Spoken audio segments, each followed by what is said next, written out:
दोस्तों नमस्कार, मैं हूं संजीत कुमार और आपने देखना शुरू कर दिया है बिहार टीचर पॉइंट। दोस्तों आज बात करेंगे नियोजित शिक्षकों के प्रमोशन के संबंध में।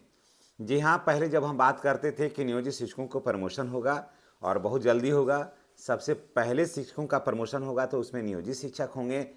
तब जो नियोजित शिक्षक नहीं है वो बड़ा कटाक्ष करते थे, बड़ा कटाक्ष करते थे कि आप डायरेक्ट नियोजित शिक्षकों को राज्यपाल बना दीजिए, आप डायरेक्ट नियोजित शिक्षकों को राष्ट्रपति बना दीजिए, जो मन में आया है सो आप बोलते हैं।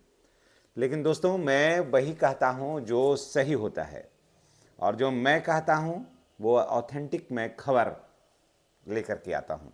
मैं किसी के कहे पर मैं किसी काम को नहीं करता, ना मैं अपने मन से कहता हूँ।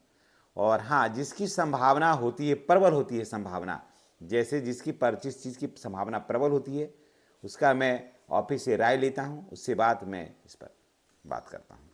तो जो आपने देखा होगा कि जो चीज़ें की बात है, जिन नियमों की बातें मैं करता हूँ, वो 1 महीना 15 दिन 20 दिन के बाद वो इम्प्लीमेंट हो जाता है।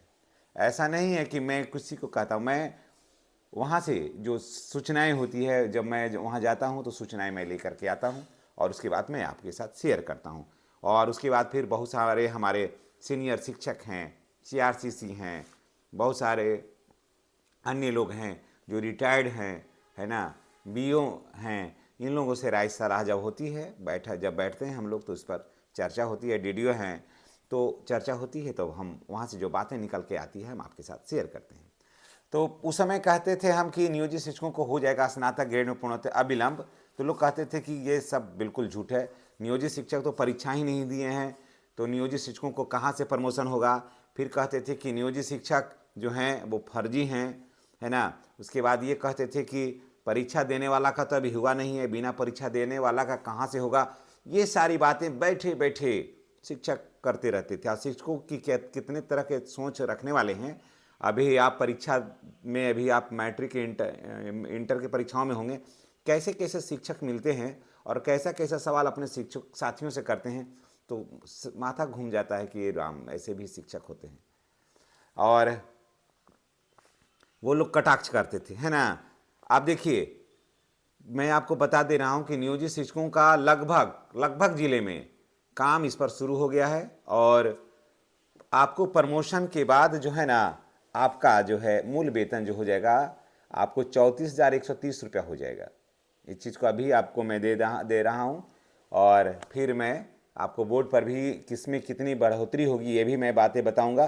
34,130 रुपया होगा। और मान के चलिए कि जब प्रमोशन हो जाएगा ना, तो आपको लगभग 60,000 के आसपास से, कहा 1,500 आगे पीछे, 60,000 के आसपास जो है ना आपका वेतन अभी होगा, अभी हो जाएगा, समझ गए। तो ये सारी बातों को आप ध्यान में रखिए। और लोग क्या कहते हैं उनके चक्कर में जितने भी नियोजित शिक्षक हैं वो मत पड़िए, क्योंकि कहीं से भी नियोजित शिक्षकों का जो भविष्य है वो धूमिल नज़र तो नहीं आता है। और हमेशा सभी जगह वो उनका भविष्य जो है वो चमकीला चमकीला ही दिखता है। हाँ, अगर आप सक्षमता परीक्षा आपने भरा है, अगर आपने सक्षमता परीक्षा का फॉर्म भरा है और आपको देने का मन है तो आप स्वतंत्र हैं। सरकार का भी यही मंशा है कि कम से कम नियोजित शिक्षक हों। और यही बात है कि माननीय मुख्यमंत्री कई सभाओं में कहते हैं कि नियोजित शिक्षक राजकर्मी का दर्जा ले लें। राज्यपाल भी जो हैं वो भी आपने देखा होगा कि अभिभाषण में वो दिए थे सदन में कि जितने भी नियोजित शिक्षक हैं वो राजकर्मी बन जाए, सक्षमता परीक्षा दे दे, ताकि उनका भविष्य उज्जवल हो जाए। ये कहते हैं, शायद इसलिए बोलते हैं कि उसमें एनपीएस है। ये सब जो है वो ऐसा नहीं है कि हमें और आपको सताने के लिए ऐसी बात करते हैं। माननीय मुख्यमंत्री जी से तो ऐसी आशा बिल्कुल ही नहीं करिए। नियोजित शिक्षक ऐसी आशा माननीय मुख्यमंत्री जी से तो बिल्कुल ही नहीं करें, क्योंकि मुख्यमंत्री जी हम शिक्षकों के लिए गलत सोचते हैं। ऐसा हम लोग तो भूल से के भी नहीं सोचते हैं। हाँ, वो चाहते हैं ना कि नियोजित शिक्षक जो हैं वो सब राजकर्मी बन जाएं। और राजकर्मी जब बन जाएंगे तो जब रिटायर होंगे तो एनपीएस का लाभ मिलेगा, कुछ पेंशन भी मिल सकता है। ये सारी बातें उनके मन में चलता होगा एज ए अभिभावक। तो जो भी नियोजित शिक्षक हैं नफ़ा नुकसान अपना जोड़ भी सकते हैं। लेकिन अभी जो है नियोजित शिक्षक का प्रमोशन की बातें हो रही है और सारे नियोजित शिक्षकों का प्रमोशन होगा जिनका सेवा 12 वर्ष हो गया है ना। यानी कि जब से आपने दोनों में से पहले जो भी नियोजित शिक्षक हैं, जैसे पूर्व से ट्रेंड होकर के आए, बाद में आपकी नियुक्ति हुई, तो 12 वर्ष जब हो जाता है तो आपको एरियर का लाभ मिलेगा आपको। या फिर कोई ऐसे नियोजित शिक्षक हैं जो सेवा में आए, उसके बाद फिर ये लोग ट्रेंड हुए, सेवा में आए उसके बाद फिर ये लोग क्या हुए, ट्रेंड हुए, तो ट्रेंड के 12 वर्ष के बाद, ट्रेंड के 12 वर्ष के बाद इनको भी हो जाएगा प्रमोशन और मिलेगा एरियर, अच्छा खासा हो जाएगा। तो चलिए दोस्तों, इसी के साथ हम आपसे विदा लेते हैं। नेक्स्ट वीडियो में हमारी और आपकी फिर मुलाकात होगी। एक दिन मैं पूरा इसको वीडियो बनाऊंगा बोर्ड पर बिल्कुल कि कितना बढ़ेगा, कितना आपका मूल वेतन होगा, कितना परसेंट डीए होगा। 60% अब डीए है तो डीए हो जाएगा 60%, तो कितना हो जाएगा 20,478 हो जाएगा। 5% जो है वो बढ़ जाएगा आपका हाउस रेंट, तो 17,100 हो जाएगा। मेडिकल है 1,000, सारा का मैं कैलकुलेशन करके बताऊंगा। और मोटा मोटी आप जान लीजिए, फिर सरकार देती है उसमें 1800 रुपया, तो आपको मान के चलिए कि 60,000 के आसपास अभी होगा।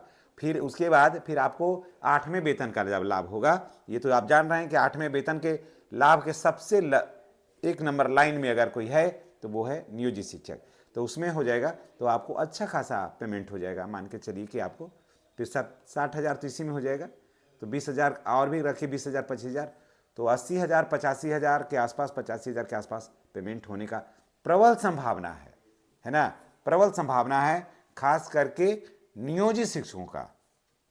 समझ गए, नियोजित शिक्षकों को इतना पेमेंट होने का प्रबल संभावना है। और ये लोग ये कहते थे पहले कि जो शिक्षक परीक्षा नहीं देंगे वो हट जाएंगे या सरकार उनको हटा देगी, उनका मुंह पर कान पकड़ के ऐंठ के अब बहुत ज़बरदस्त तमाचा लगा है ना। देखे होंगे कि जो शिक्षक इस तरह का भाषा का प्रयोग करते थे कि नियोजित शिक्षकों को हटा दिया जाएगा, उनका मुंह देखिए अभी कैसा लगता है, वो तो देखने लायक, देखने में बनता है दोस्तों। उनको गौर से देखिएगा खड़ा करके, एक ट्रक से जो लोग इस तरह का व्यंग करते थे उनका मुंह को खाली आप देखिए ना 1 मिनट लगातार, तो देखिएगा उनका मुंह देखने में बनता है। लेकिन खैर छोड़िए, और कारण कि ऐसे लोग होते हैं समाज में जो नकारात्मकता फैलाते हैं, सरकार के प्रति आपको गुमराह करेंगे, आपके हौसले को तोड़ेंगे, आपकी बातों की खुल्ली उड़ाएंगे, है ना, वो खुल्लम खुल्ला खिल्ली उड़ाएंगे, क्योंकि ऐसे लोगों की भी कमी नहीं है। और समाज में ऐसे भरे पड़े हैं लोग जिनको कोई नहीं पूछता है, और वो अपने आप में भी एक मजाक बन करके वो समाज में और घर परिवार में रह जाते हैं। परिवार में भी उनका ज़्यादा कोई खास नहीं रहता है। समाज की तो बात समझिए, समाज में तो समझिए कूड़े के ढेर पर बैठे हैं, होते हैं ऐसे लोग। तो चलिए, जितने भी नियोजित शिक्षक भाई बहन हैं, अगर आप ये सोचते हैं कि हमें नियोजित शिक्षक ही रहना है तो इसमें कोई बुराई नहीं है। हाँ, मैं कह देता हूँ कि मैं ये नहीं कह रहा कि आप सक्षमता परीक्षा नहीं दीजिए। कुछ लोग कमेंट करते हैं कि आप 2 तरह का शब्द का इस्तेमाल करते हैं, देने के लिए भी कहते हैं और नहीं देने के लिए भी कहते हैं। तो मैं उनसे ये कहूँगा कि मैं कहूँ कि आप किसी कीमत पर मत दीजिएगा तो नहीं देंगे परीक्षा लोग। मैं तो एक तुलनात्मक अध्ययन करके आपको देता हूँ कि अगर आप नहीं भी दे रहे हैं तो आपको क्या सुविधाएं मिल रही है। जो मैं बता रहा हूँ वो सुविधा आपको मिल रही है या नहीं मिल रही है, या फिर जो विशिष्ट बने हैं या बनेंगे या बनने वाले हैं उनको भी यही सुविधाएं मिलेगी जो आपको मिल रही है। ये वहाँ भी यही मिलने वाला है, अलग ऐसा कुछ भी नहीं मिलने वाला है। समझ गए। हाँ, ये नियोजित हैं, वो विशिष्ट हैं, बस यही अंतर होगा, ज़्यादा कुछ नहीं। और फिर अगर एनपीएस और ईपीएफ में, तो ईपीएफ में भी कट रहा है तो 30,000 रुपया के रफ्तार से कटेगा, उसमें भी 30,000 रुपया मूल वेतन मान करके कटेगा, तो वहाँ भी आपको कोई लॉस ज़्यादा नहीं है। तो चलिए, इसी के साथ हम आपसे विदा लेते हैं। आपके लिए बहुत बड़ी खुशखबरी है कि सारे नियोजित शिक्षकों का जिनका स्नातक हो गया है और जिनकी सेवा 12 वर्ष हो गई है, उन सारे लोगों को मिल रहा है स्नातक ग्रेड में प्रोन्नति विथ एरियर। धन्यवाद। जय शिक्षक, जय बिहार।